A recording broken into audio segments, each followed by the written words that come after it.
Hey everybody, welcome back to Video Game Esoterica. We're continuing the series Ridge Evolution, a hard word to say, but it's an arcade racing retrospective on the Ridge Racer franchise. And today, if you can't tell already, we're taking a look at Rage Racer, not Rave Racer. It does get very confusing to say these titles, especially when I do voiceovers in a row. Now, while this is not a bad game in and of itself, it is still a lot of fun. I would say this is my least favorite Ridge Racer game ever made for a home console, and that's all down to the fact that I'm just not very good at it compared to some of the other games. Especially in the third-person view, I just find this to be a little bit of an uncontrollable mess here and there. Don't get upset with me and leave a comment down below telling me I don't know how to play it. These are all just opinions, don't get too mad about them. It is definitely a very graphically impressive game, though, and if you can't tell already, I am enhancing the ever-loving hell out of this with Duckstation just because you can.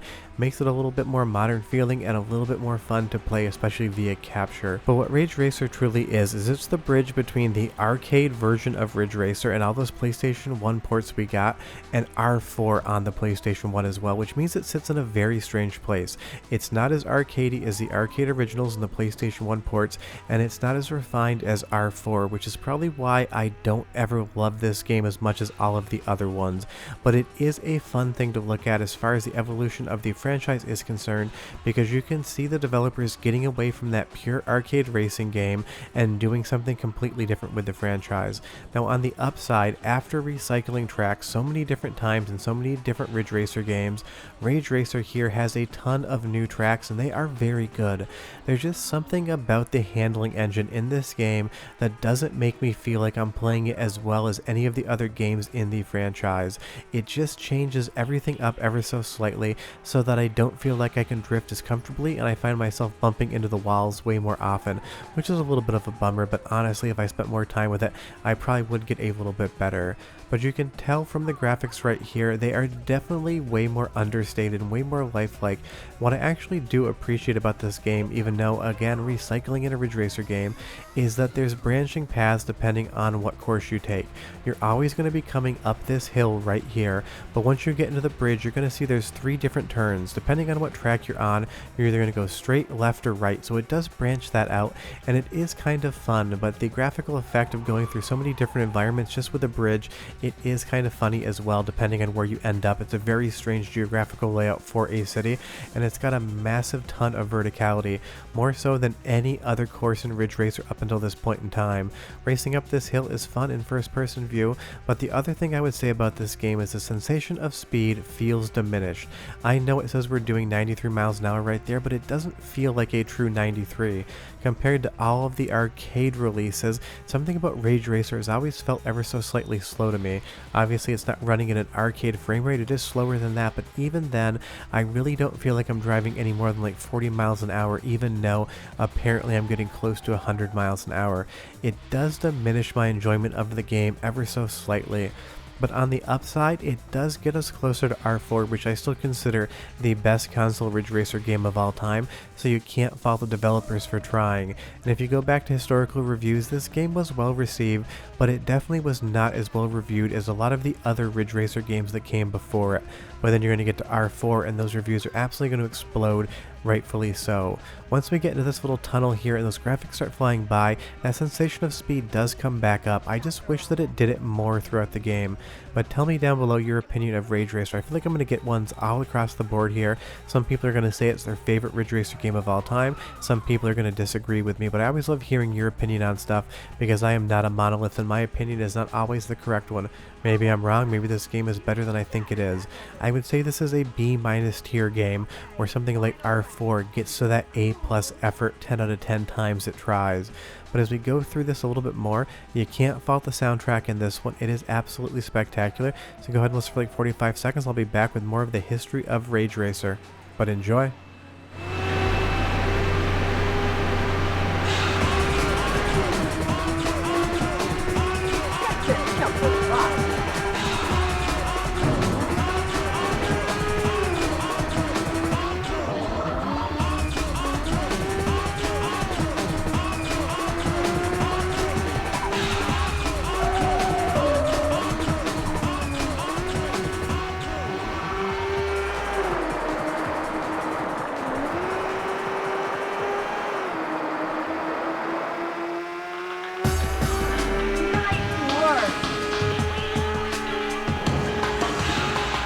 It's definitely an intense soundtrack, and it does help to drive the action forward, but again, just something about the drifting mechanics in this game always seem to confuse me.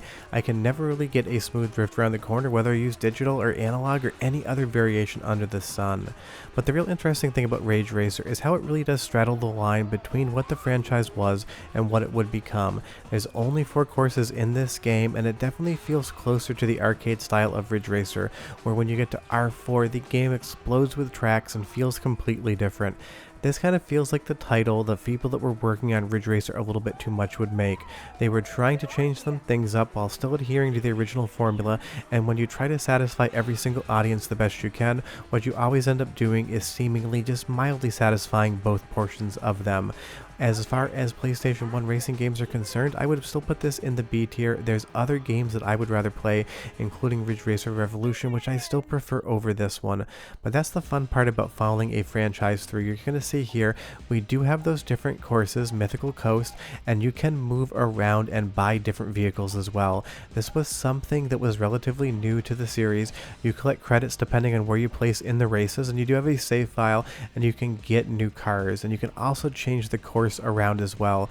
You get new stuff, and we hadn't seen that for a very long time, and this genuinely feels like the precursor to something like R4 with that career mode, getting new vehicles, doing modifications, and being able to manage your garage with a little bit of a light RPG element involved in it. And of course, you do get a little bit of a story as well, and it is very interesting. It feels like they're trying to put a tiny bit of narrative in here where it didn't used to be, and you do get some FMV cutscenes as well, which is the first time in the franchise we had seen those. But more importantly, Rico here, the mascot of R4 in some games moving forward, makes her first appearance in the opening CGI cutscene of Ridge Racer, and it is a big addition to the series. Pretty much everyone knows her face as far as the franchise is concerned, and that is why Ridge Racer feels like such a unique title. It is a transitional title.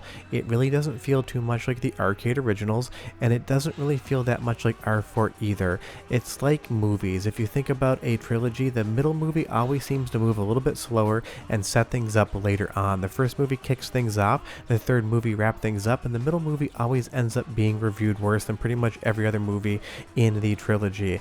That's what Ridge Racer kind of feels like. It's that stepchild of a game that just doesn't really fit in, but you love it all the same. And to all the stepchildren out there, that is just a joke. I'm adopted, so don't worry too much about it. I can make it. But as we move through the game here again, it isn't without its own charm. The racing is still fun, the graphics get more lifelike and look really good on the PlayStation 1, and upscaled and played around with on Duckstation make them look even better. It's just the type of game that I've never been able to click with because it's not arcadey enough, nor is it R4 enough.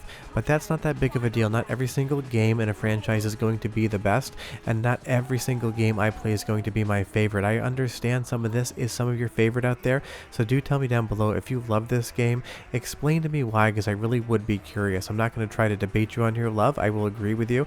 It's just one of those things that's never quite been for me. But I do love how they set these races up. Having this tunnel be the delineating factor between which direction you go is always fun. And I will say it is a difficult game as well. You need to get good at this. You need to learn the courses. If you want to see a first place in Ridge Racer, you're going to have to get very good. I just wish it controlled a little bit more differently. And like I said, I've tried every controller under the sun to try to get better at the drifting in this game. It always just feels a little bit too stilted to me. But that's okay. It is a fun game, and in a retrospective fashion we have to talk about it, and it really does bring us into R4 territory, which is just so much fun. But this was a definite needed release for the Ridge Racer franchise. They had to do something new or else fans are going to lose them. We had so many different versions of the original game with slight modifications that if they tried that one more time in the development process and tried to re-release another Ridge Racer, I think most fans would have kept their money in their wallets and stayed at home. It's a game like this that got people staying with the franchise, buying games, and allowed the developers at Namco to continue to make these, because the next game in the franchise is still what I consider the best Ridge Racer of all time. But Ridge Racer is no slouch. I know I've been spending this video talking about my complaints about it, but that's what happens in a retrospective. You play so many games in a row, you can identify what you love, and when you hit something that doesn't click the same way, it is amplified 100 times. Back in the day when this came out, if I played it, I probably would have had a different opinion. That's what time does. Short of that, this video is done, and we'll see you next time. Bye-bye.